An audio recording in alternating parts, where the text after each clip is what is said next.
3 days, and you've barely spoken to me. I heard you. That's not the same as an answer. Ask her why she flinches at your father's own name. What secrets, Preston?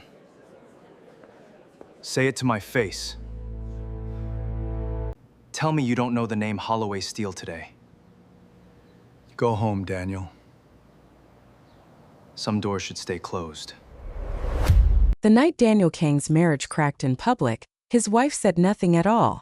Vanessa Holloway stood by the tall windows of the Kang Foundation gala, a glass of untouched champagne in her hand and something small and folded hidden in her closed fist. Around her, Empire City's most powerful families laughed under gold chandeliers, 300 feet above the harbor lights. Waiters moved between tables like they were part of the choreography. Somewhere a string quartet was playing something slow and expensive. Vanessa did not laugh. She had not laughed in weeks. Her husband watched her from across the room, and for the first time in 2 years of marriage, he felt like a stranger was standing in his wife's dress. He remembered when her silence used to mean she was thinking. Now it felt like a wall he couldn't find the edges of. 3 days, Daniel said quietly, stepping beside her. You've said maybe 10 words to me in 3 days, Vanessa. She looked up at him, brown eyes steady, unreadable. The same eyes that once made him forget entire rooms full of people. I heard you. That's not an answer. She didn't give him one. She never did anymore. And that silence, elegant, composed, impossible to break, was starting to feel like the loneliest sound in Daniel Kang's life. Hit subscribe and tap that like button right now. You don't want to miss what Vanessa is hiding. Comment below and tell me which city you're watching from tonight. Across the ballroom, Preston Kang watched the couple with quiet satisfaction. Daniel's cousin had spent 2 years waiting for a crack in that marriage, and tonight, he decided to widen it. He crossed the room, kissed Vanessa's cheek like family, and smiled the way men smile when they are about to do damage. Vanessa, you clean up beautifully for a woman with so many secrets. The room didn't hear the words, but Daniel did. What secrets? Daniel asked, his voice low, dangerous in a way Vanessa rarely heard. Ask your wife why she flinches every time your father's name comes up, Preston said, already walking away, a glass of scotch loose in his hand. Ask her why a woman with nothing behind her married into everything. Vanessa's hand tightened around the folded photograph in her palm, until the edges bit into her skin. She said nothing. She set down her glass and she walked out of her own husband's gala alone, heels echoing on marble, while 200 guests pretended not to watch. Daniel didn't follow her. He stood frozen, humiliated in front of his own family, and for the first time, he let himself wonder if his cousin was right. He didn't know her maiden name meant anything. He didn't know that 15 years ago, in a different part of Empire City, a small steel company had burned to the ground, and that the fire had taken more than a building. He only knew that somewhere behind his wife's calm brown eyes was a door she refused to open, and he was starting to believe there was another man on the other side of it. He was wrong, but he wouldn't know that for a long time yet. Daniel didn't sleep that night. Vanessa came home at 2 in the morning and said nothing about where she'd been, only that she needed air. He believed her. He wanted to believe her, but belief was getting harder every week. The next morning he called his head of security. I need everything on Vanessa Holloway. Before we met. Family. Background. Everything. It felt like a betrayal even as he said it. He almost hung up the phone twice. But Preston's voice kept circling in his head. A woman with nothing behind her married into everything. And Daniel Kang had not built an empire by ignoring his instincts. He remembered unwillingly the night they'd met. A logistics conference downtown 3 years ago. She had corrected an error in his own company's shipping audit in front of 40 people, calmly, without apology, and he had asked her to dinner before she finished her coffee. She had said yes like she was doing him a favor. He had spent 2 years certain that directness was the truest thing about her. Now he wondered what else she had been quietly auditing, and never once mentioned out loud. At home the distance grew teeth. Vanessa noticed the new silence in her husband, colder than her own. She noticed he'd started watching her the way he watched men he didn't trust. She said nothing about that either. She had spent 15 years learning that silence was safer than a truth no one would believe. If you haven't subscribed yet, Do it now and tap like. The next twist changes everything. Comment where you're watching from. I read every single one.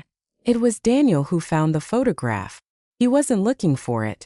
He was looking for a passport in her desk drawer when his hand closed around a small, warped square of paper, half burned along one edge.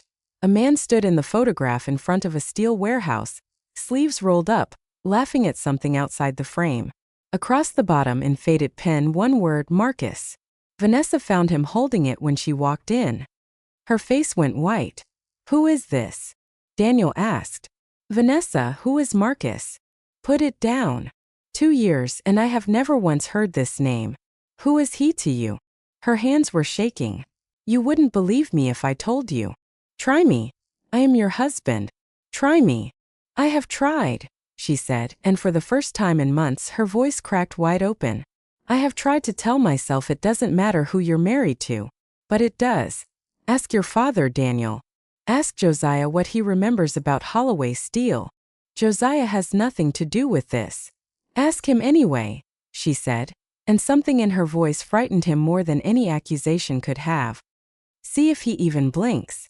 She took the photograph from his hand, gently, like it was the only thing left of someone she loved, and she walked away before he could see her cry. 2 days later, Daniel's security chief laid a file on his desk. Marcus Holloway, owner of Holloway Steel and Fabrication, Empire City Harbor District. Company destroyed in a warehouse fire 14 years ago. Convicted of insurance fraud 18 months after the fire. Died in Wexford Correctional 2 years into his sentence. Survived by a wife who passed 4 years later and a daughter. Daniel stared at the daughter's name until the letters stopped making sense. Vanessa Marie Holloway. His wife's father had died in prison for burning down his own company.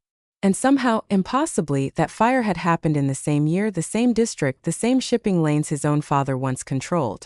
Daniel sat very still in his office for a long time, the file open in front of him like something that might bite. Then he did something he had never done in 2 years of marriage. He asked his father a direct question. Stay with me, subscribe, hit like and lean in close because what comes next cannot be unheard. Comment your city below, I want to know who's here. Josiah Kang was 71 years old, and illness had taken the size out of him, but not the stillness.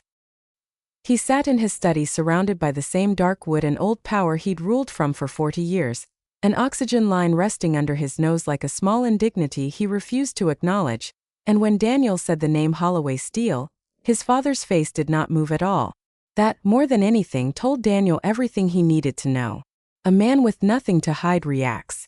A man who has rehearsed this moment for years does not. It's an old case, Josiah said finally, not looking up.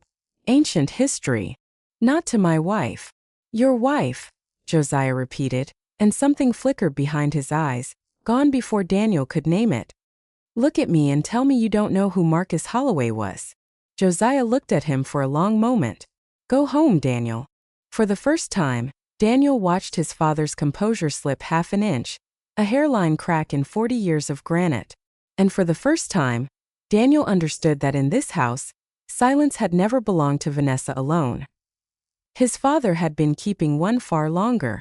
That night, Daniel found Vanessa on the terrace, the burned photograph in her lap, the city glittering cold and indifferent below her.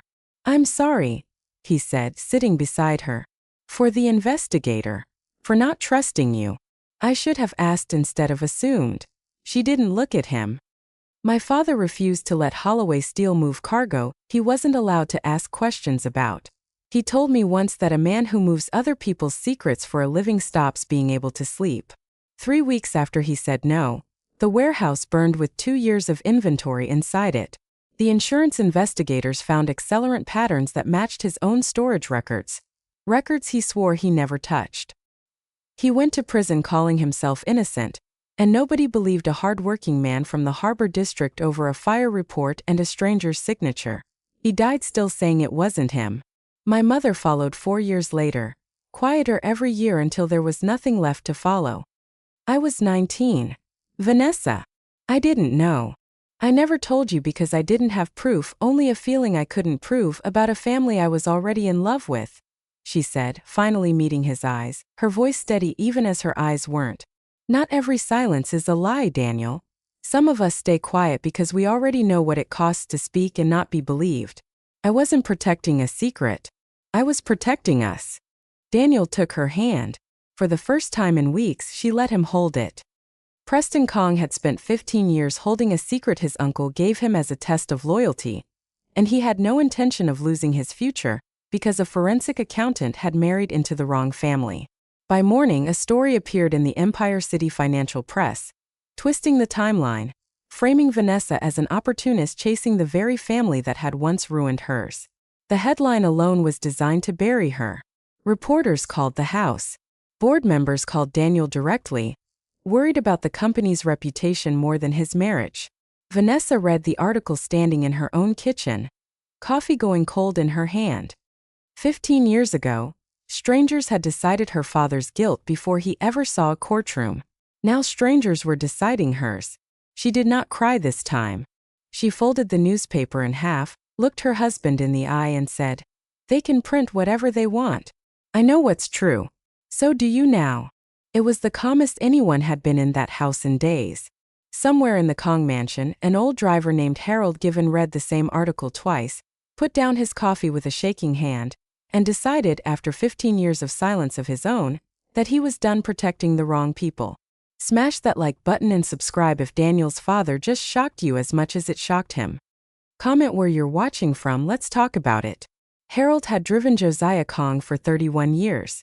15 years ago, he had driven him to the Harbor District at midnight, waited outside a warehouse he was told never to speak of, and driven him home an hour before the fire department got the call. "I should have come forward a long time ago," Harold told Daniel, standing in the kitchen doorway with a small metal box in his hands. "I told myself it wasn't my place.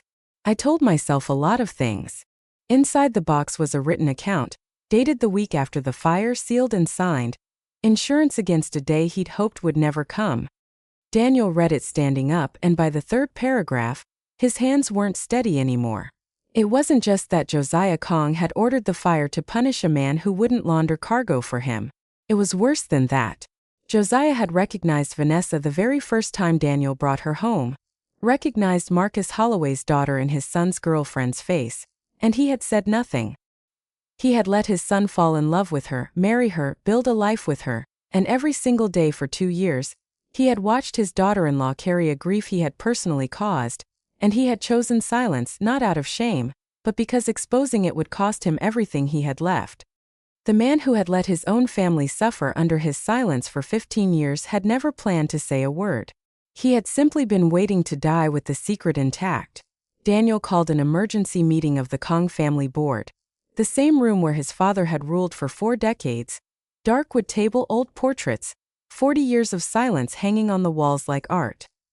He played Harold's statement aloud in front of every director, every cousin, every person who owed their fortune to Josiah Kang's silence. He watched Preston's face go gray as his own hidden knowledge became public record. Preston opened his mouth to explain, and closed it again when he realized there was no version of the truth that saved him. He watched his father, for the first time in Daniel's entire life, look old. Vanessa stood at the back of the room, the burned photograph in her coat pocket, and for the first time in 15 years, she did not have to say a single word to be heard. The truth was speaking for her. "You destroyed a family," Daniel said, his voice carrying to every corner of the room. "And then you let me marry into the wreckage without saying a word. 15 years. And you were going to let me bury you before you told me the truth." "I did what the business required," Josiah said quietly, the closest he would ever come to an apology. "No," Daniel said. "You did what your pride required. There's a difference, and it cost her everything." Josiah didn't defend himself again. There was nothing left to defend. The board stripped him of his final honorary title that afternoon. Preston, exposed for burying the truth to protect his own path to power, was removed from the company by a unanimous vote before dinner. It wasn't loud. It wasn't violent. It was simply the quiet, complete end of a silence that had lasted 15 years too long. It took 8 months to clear Marcus Holloway's name through the courts, using Harold's statement and the financial records Josiah had never managed to fully destroy. Daniel stood beside Vanessa at every hearing, in every gray hallway, holding her hand through every delay. He funded the rebuilding of Holloway Steel himself, brick by brick, on the same harbor lot where it had burned, and he asked that it open under her father's name, not his own. On the morning it reopened, Vanessa stood in front of the new steel gates with the burned photograph in her hand, sunlight catching the harbor behind her, gulls circling over water that no longer smelled like smoke, the same photograph that had once been a secret and was now simply a memory. He would have liked you, she told Daniel. Once he got over the last name. Daniel laughed, really laughed for the first time in months. I used to think your silence meant you didn't trust me. It never meant that, Vanessa said, slipping her hand into his.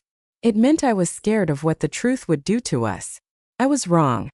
The truth is the only thing that saved us. Not every silence is a lie. Sometimes it's grief with nowhere safe to go. Sometimes it's a woman protecting a love she isn't ready to lose. And sometimes the loudest truth in the room is the one somebody has been too afraid to say out loud for 15 years. If Vanessa's strength moved you tonight, that's exactly what Empire City Romance Stories is here for. Real love, tested and rebuilt. Stories that stay with you long after the screen goes dark. Subscribe, like this video, drop a comment with your favorite line, and turn on notifications so you never miss the next story. Tell me, if you were Vanessa, would you have stayed silent too? I'll see you in the next story.